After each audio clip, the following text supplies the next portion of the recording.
Good evening, madam. I'm Sharmajun Vijalingam from FLW. Today, I'm going to talk about the assignment that our group have conducted last Sunday. So, I'm going to talk about the introduction part of the game, which is the history. Co-curriculum refers to activities which are held out from the classroom that complement between education and experiences. It is organized by the school. There are two types of activity in COCO, which is outdoor and indoor. Co-curriculum activities are typically but not always defined by their separation from academic courses. For example, they are undergraded. They do not allow students to earn academic credit. They may take place outside of school or after regular school hours, and also they may be operated by outside establishment. Hence, this traditional decision between academic and curricular programs are being worn in some schools. See Learning Pathways for more details discussion. Online games is a video game that is either partially or primarily played through the internet or any other computer networks available. Online games are global on modern gaming platforms including computer, consoles, mobile devices, and span many genres. Online games are part of the co-curriculum, but it's just that we will be having games in our finger, and nowadays people are addicted with online games like social media. In that case, our group has chosen Plato as the platform for our online game. Plato offers the perfect messenger games experience in a single app. Plato combines chat games at the lightning speed as the first messenger app built for real multiplayer games. The game that we have chosen in Plato as our assignment game is Acho. Acho is a very simple game that everyone can understand easily. Acho is a card shading game similar to Uno, Crazy 8 and Mau Mau.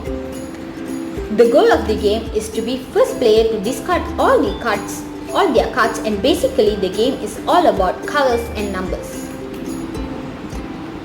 Our group members choose Ocho as the game to play because it's quite interesting and fun to play, and definitely students will enjoy playing it.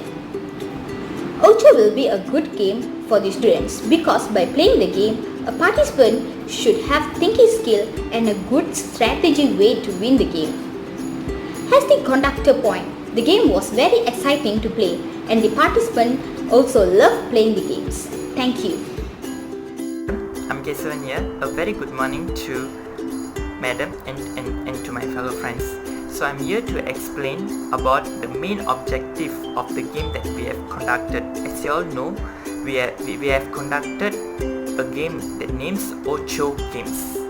Ocho Games offers opportunity for early learning.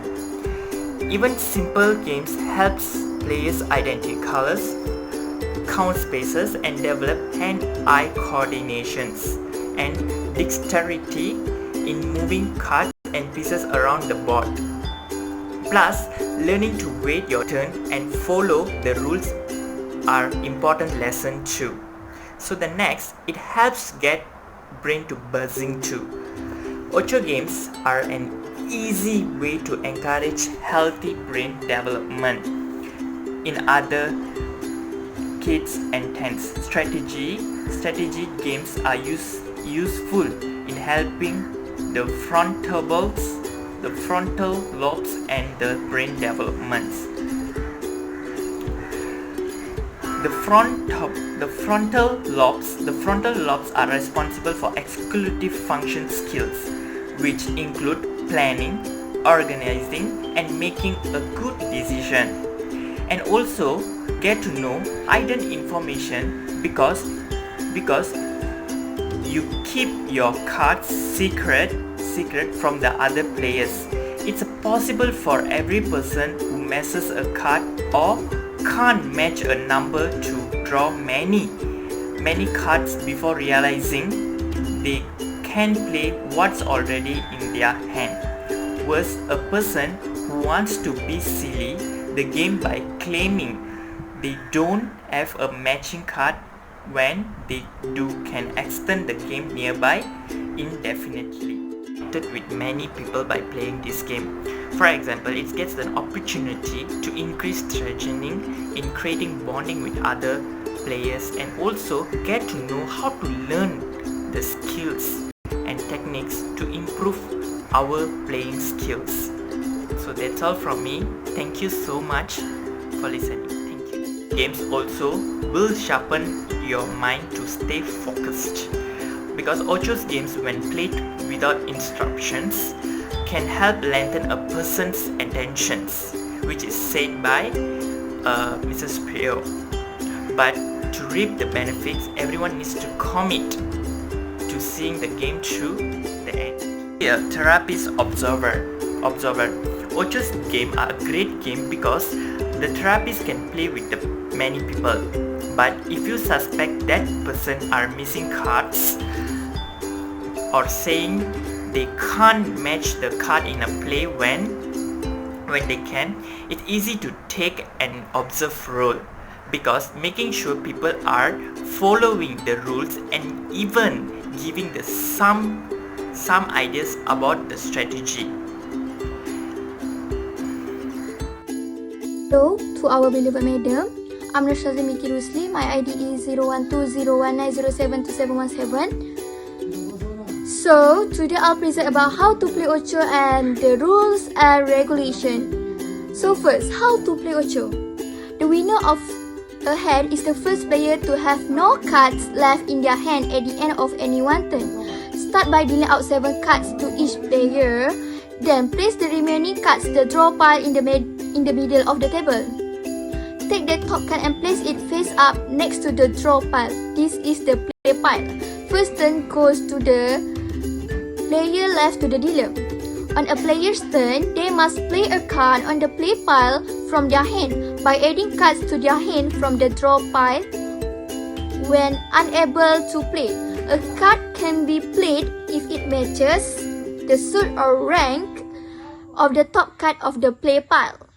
When the draw pile is empty, it is replenished by shuffling the cards from the play pile, leaving the current top card out of the shuffle. Okay, card values stated in the slide. Okay. Next, strategy to play. First, going up. Keeping a variety of ranks in your hand increases your chances of being able to play. So it follows then to play cards with ranks. You have multiple offers when possible. Like Uno, if you can save a wild card as your last card, you greatly increases your chances of winning the hand. Okay, next, stopping other players from going out. Collusion against players who have 1 card left is not only encouraged but critical. By delaying their turn with skips, forcing them to draw, or changing the suit to one they won't be able to play on. When playing before someone with Uno, consider the frequency of the rank of the card you're going to play. In the standard Ocho deck, 3s are less common than 7s. So it's less likely they will be able to win by matching their card's rank if you play a 3 as opposed to if you play a 7. Similarly, playing a wild removes that change altogether, making the player win by matching suit or with a wild. Last but not least, keep an eye on the size of your opponent's hand. By calling an opponent's Uno before they do, you diffuse a potential trick. The best defense is a good offense. Okay, FAQ or frequently asked question. First question is, who deals to start the game? So the answer is, the player who won the last hand deals.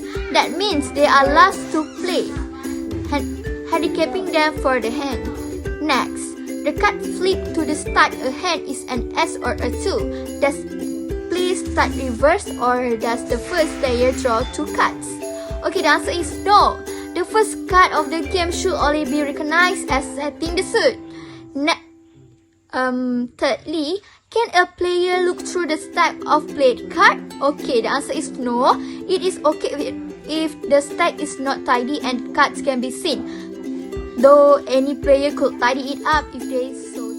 the draw pile is empty, who shuffles the play pile to replenish it? The player that drew the last card from the draw pile should replenish it, even if that card allows them to stop drawing and play. Okay, next. For rules and regulation, the rules to Ocho are very simple. You may find them similar to a popular game called Uno, while the rules are similar, the gameplay isn't. Okay, first, Uno.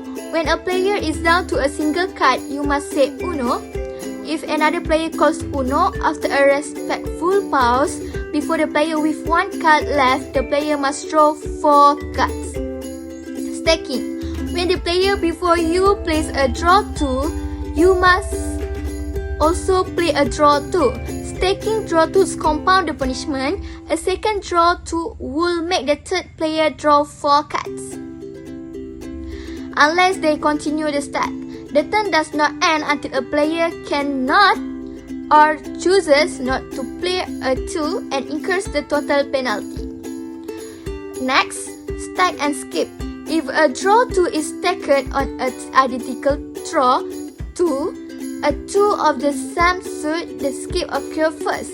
Draw 2 stacking then continues as normal. Other than that, the bomb. While draw 4 is unavoidable, playing one guarantees that the next player will draw 4 cards. However, the card is spread normally, meaning you can't play it to avoid draw 2 stacks.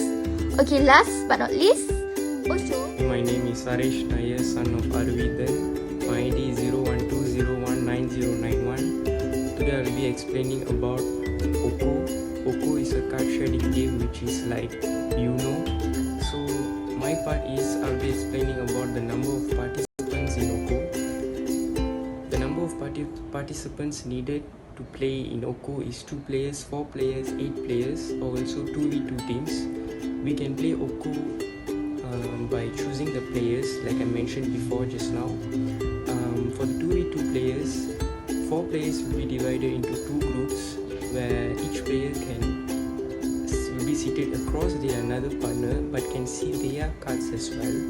And for the first player who discard all their cards will win the game. And this is how it works. For the settings, if you want to choose your players, you can play with anyone, with your friends, with your family, or